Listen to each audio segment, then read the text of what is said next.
Oke teman-teman, selamat pagi. Hari Kamis 15 Mei 2025 ya.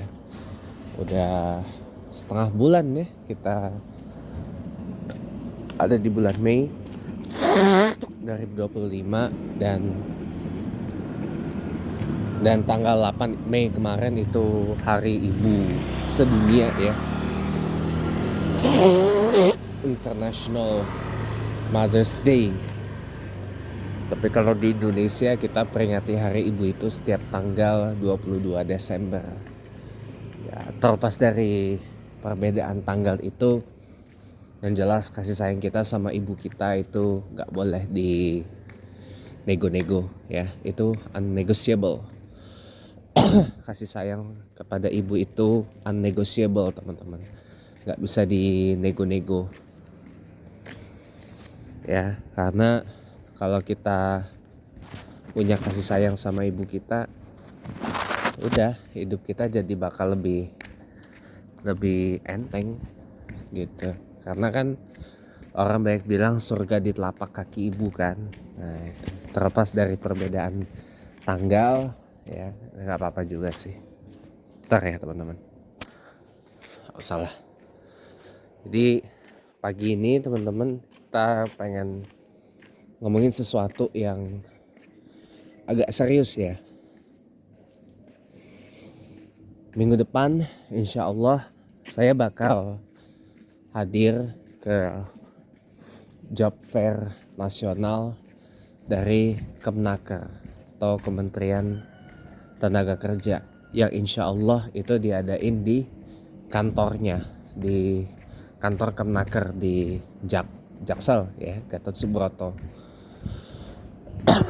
Jalan Gatot Subroto di Jaksel. Nah,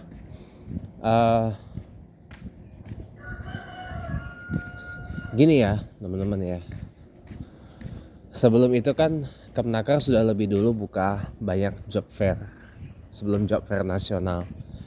Nah, sebelum job fair nasional tuh di Kalbar di Kalimantan Barat. Hari ini, Kamis Jumat ini 15-16 Mei 2025 di Pontianak. Jadi buat teman-teman yang ada di Pontianak dan sekitarnya itu bisa banget datang ke job fair Kemnaker di Pontianak. Jadi mudah-mudahan saya doain dapat yang cocok, dapat yang emang jodohnya gitu. Karena gini teman-teman ya, ngedapetin pekerjaan itu, ngelamar kerja tuh kayak nyari jodoh. Kalau emang udah jodohnya kita sama job itu, ya udah pasti bakal klik terus gitu loh. Tapi kalau emang belum jodohnya, ya masa ya mau dipaksain sih, gitu aja sih. Tapi teman-teman ya, saya pengen ngomong sesuatu ini sekali lagi ya teman-teman ya. Sekalipun kita hidup mungkin gak sesuai dengan apa yang kita mau, gak sesuai dengan apa yang kita harapkan, gak sesuai dengan rancangan awal kita gitu loh. Kok dibikin beda sama Allah gitu. Contoh kayak kanda saya, kakak saya Novi Bule yang ngadopsi anak dari saudaranya, yang adopsi keponakannya jadi anak kelima ya kan. Jadi anak kelima karena ibunya meninggal pas ngelahirin. Ya kan. Dan ditinggal wafat ibu pas ngelahirin itu sakitnya nggak berasa loh. Sakitnya bukan gimana loh. Sakitnya kerasa banget, bukan tadi nggak berasa banget. Ya, ditinggal ibu. Orang apa sih nanya, ini ibunya kemana, mamanya kemana gitu loh. Ditinggal ibu pas ngelahirin itu sakit banget rasanya. Itu yang dialami oleh ponakannya Novi Bule yang diangkat jadi anak kelima gitu. Sakit banget loh rasanya itu. Tapi ya, atau saya masih kecil udah ditinggal papa, meninggal, digedein sama mama nikah lagi, kemudian itu gimana ya teman-teman ya.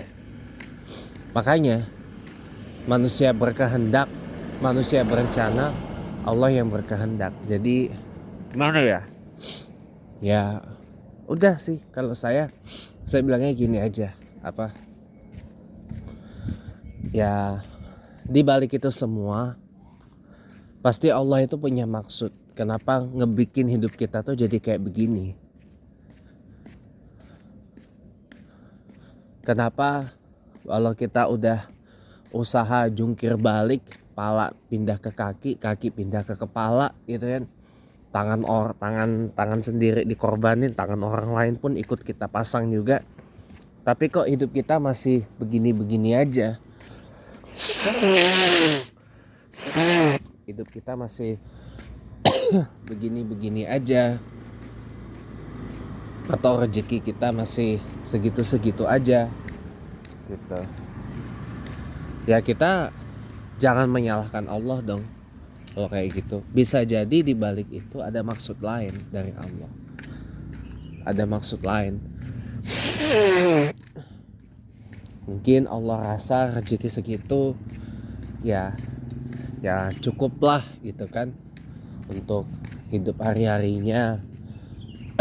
Ya kan, takutnya kalau diberi rezeki yang lebih nanti malah disalahguna untuk hal-hal yang tidak diinginkan dan seterusnya gitu Allah juga punya rasa kekhawatiran loh teman-teman, asal kita tahu aja. Makanya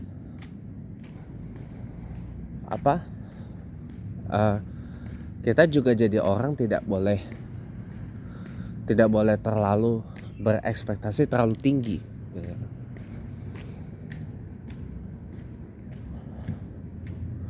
Kalau kita udah kerja mati-matian kok tapi rezeki kita masih gini-gini aja gitu kan, Allah tuh punya maksud di balik itu, percaya deh. Atau mungkin kita kurang satu modal lagi, kurang genjotin sedekah,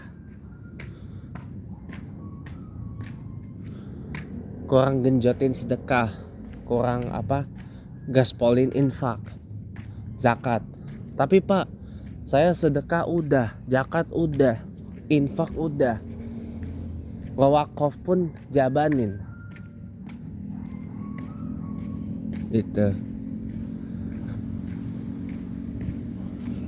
kok masih gini-gini juga hidup saya? Ya Allah punya maksud lain. Allah punya maksud tertentu. Kenapa ngebikin hidup kita kayak gini? Ada tujuannya. Gitu. Yang paling penting satu, ya. Kita jalanin aja hidup ini dengan sebaik mungkin. Ya. Kita jalanin hidup ini sebaik mungkin, ya. Dan hidup itu untuk dinikmatin, bukan untuk kita keluhin. Nikmati aja hidup ini, gitu loh. Apapun yang terjadi, nikmatin aja. Kita syukuri aja. Karena gini loh teman-teman ya. Ini saya belum tentu orang yang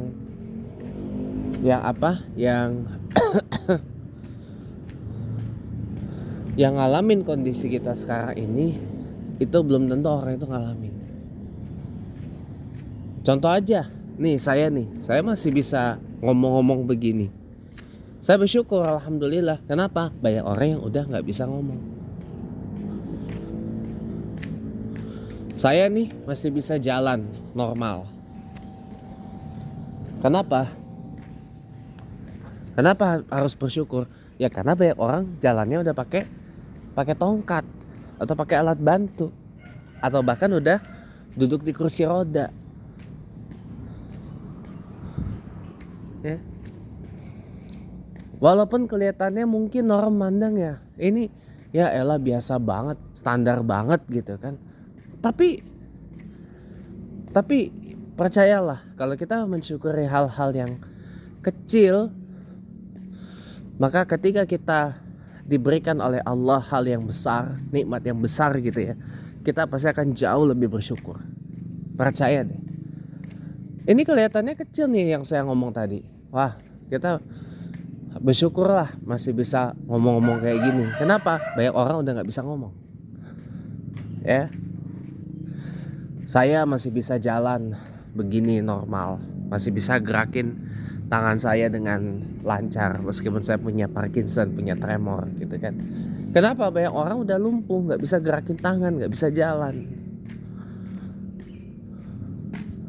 gitu. Banyak orang udah lumpuh, orang udah gak bisa jalan, gak bisa gerakin tangan. Kita bersyukur masih bisa makan enak, masih bisa makan normal ya. Kenapa? Karena banyak orang mau makan aja mesti pakai alat bantu. Kita masih syukur masih bisa buang air kecil, buang air besar normal gitu ya. Kenapa? Ada orang yang bahkan buang air aja harus pakai alat bantu. Kita bersyukur masih bisa aktivitas normal begini, walaupun cuman ya kayak saya lah, standar dari rumah ke masjid ke rumah, atau jalan, kadang jalan kemana gitu kan, atau yang masih kerja ya kan, berangkat pagi pulang malam, besok berangkat lagi dan seterusnya gitu kan. Gitu, kita syukuri aja kayak gitu. Kenapa? Karena ada orang yang udah nggak bisa aktivitas apa-apa lagi, cuma baring doang di tempat tidur. Ada loh yang seperti itu. Jadi sekalipun kita nganggur kan kita masih punya aktivitas toh.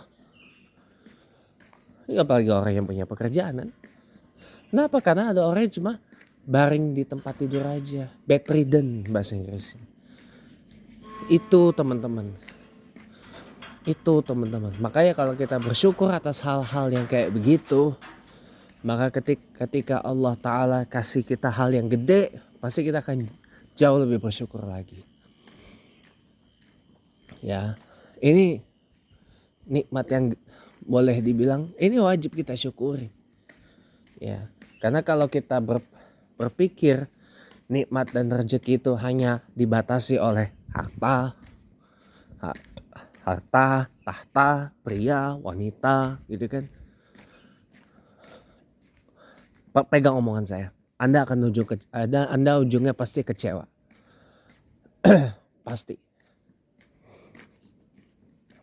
Pasti kecewa. Ya. Pasti kecewa. Itu ya. Itu yang paling penting. Bahwa kita harus kaya, ya kaya. Jangan takut kaya. Kita orang Islam jangan takut kaya. Betul. Tapi ingat kaya dengan cara yang benar. Bukan kaya dengan cara ngisep darah orang lain. Itu sama sekali tidak boleh, teman-teman. Kita jadi kaya dengan ngisep darah orang lain, itu nggak boleh teman-teman. Itu sama aja kita menghisap darah keluarga, bahkan saudara kita sendiri. Terima kasih sudah menonton teman-teman. Jangan lupa subscribe channel YouTube saya agar setiap harinya nggak kelewat konten-konten yang menarik dan bermanfaat untuk kita semua. Selamat pagi dan selamat aktivitas.